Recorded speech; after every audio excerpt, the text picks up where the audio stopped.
आज की इस कहानी में आपका स्वागत है। मेरा नाम सोनाली है और मैं बीए फर्स्ट ईयर में पढ़ती हूँ। मेरी बहन की शादी हो चुकी है और उनके अभी तक कोई बच्चा नहीं हुआ है। इसलिए मेरी बहन और उनकी सास के बीच में लड़ाई झगड़ा होने लगे, क्योंकि मेरी बहन की सास को लगता है कि मेरी दीदी में ही कोई कमी है, जिस वजह से उनका कोई बच्चा नहीं हो रहा है। लेकिन फिर अचानक से उनके बीच का झगड़ा बहुत ज्यादा बढ़ गया और मेरी बहन और मेरे जीजा जी कुछ दिन के लिए हमारे घर रहने आ गए। मेरे जीजा जी को मैं जीजू कहकर बुलाती हूँ और वह मुझे बहुत अच्छे लगते हैं। मैं और जीजू फोन पर भी अक्सर बातें करते रहते हैं। यहाँ तक कि मेरे कॉलेज की कुछ दोस्तों को तो लगता है कि वह मेरे बॉयफ्रेंड है, क्योंकि मैं और जीजू फोन पर घंटे तक बातें करते हैं, जिसे देखकर वह उनको मेरा बॉयफ्रेंड समझ बैठी है।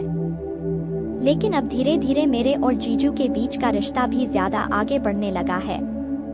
अब हम एक जीजा साली से कुछ ज्यादा आगे बढ़ाने की कोशिश करने लगे हैं। शायद वह मेरे अब बॉयफ्रेंड बनने की कोशिश करने लगे हैं, या शायद बन भी चुके हैं, क्योंकि अब हम दोनों ही एक दूसरे से बातें किए बिना नहीं रह पाते हैं और सभी बातें एक दूसरे से शेयर भी करते हैं।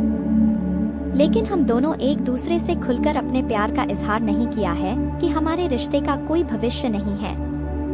अगर हमने हमारे रिश्ते को इसी तरह आगे बढ़ाया तो मेरी बहन का घर टूट जाएगा, जो मैं हरगिज नहीं चाहती हूँ। फिर एक दिन मेरे पापा ने मुझे स्कूटी ला कर दी, लेकिन मुझे स्कूटी चलानी नहीं आती थी। इसलिए मेरे जीजा जी ने मुझसे कहा कि चलो मैं तुमको स्कूटी चलाना सिखाता हूँ।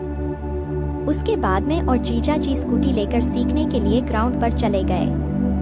लेकिन जब मैं ग्राउंड पर जाकर स्कूटी सिखाने लगी तो स्कूटी गलती से जाकर दीवार में टकरा गई, जिसकी वजह से मेरे हाथ में मोच आ गई। मेरे जीजा जी खिलाड़ियों के कोच रह चुके थे, इसलिए उनको मोच निकालने आई थी। मेरे जीजा जी ने मेरे हाथ को पकड़ा और उसे हिलाकर देखने लगे, लेकिन हाथ हिलने की वजह से मुझे मोच वाली जगह बहुत ज्यादा दर्द होने लगा। इसलिए मैंने कहा, जीजू प्लीज मुझे डॉक्टर के पास ले चलिए। तभी जीजू ने बोला कि वह मुझे यही ठीक कर देंगे, और यह कहकर वह मेरे हाथ की मोच वाली जगह पर धीरे धीरे मसलने लगे, जिससे मुझे और ज्यादा दर्द होने लगा और मेरे मुंह से जीजू आई मम्मी मर गई यह सब आवाज निकलने लगी। लेकिन जब बहुत देर तक कोशिश करने पर भी मेरी मोच ठीक नहीं हुई तो जीजू ने मुझे उठने को कहा, लेकिन मैं उठ नहीं पा रही थी। इसलिए जीजू मुझे उठाने लगे, लेकिन तभी मैंने कहा कि जीजू किसी ने देख लिया तो क्या सोचेगा। इस पर जीजू ने कहा कि जिसको जो सोचना है वह सोचता रहे, तुम मेरी साली और मेरे लिए बेटी के समान हो। अब मेरे सारे सपने एक ही झटके में टूट गए थे, क्योंकि मैं तो धीरे धीरे जीजू को कुछ और ही समझने लगी थी।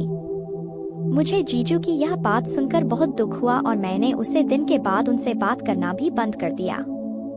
धन्यवाद दोस्तों, उम्मीद है आप लोगों को हमारी यह प्यारी सी काल्पनिक कहानी पसंद आई होगी। वीडियो पसंद आए तो चैनल को सब्सक्राइब करना ना भूलें।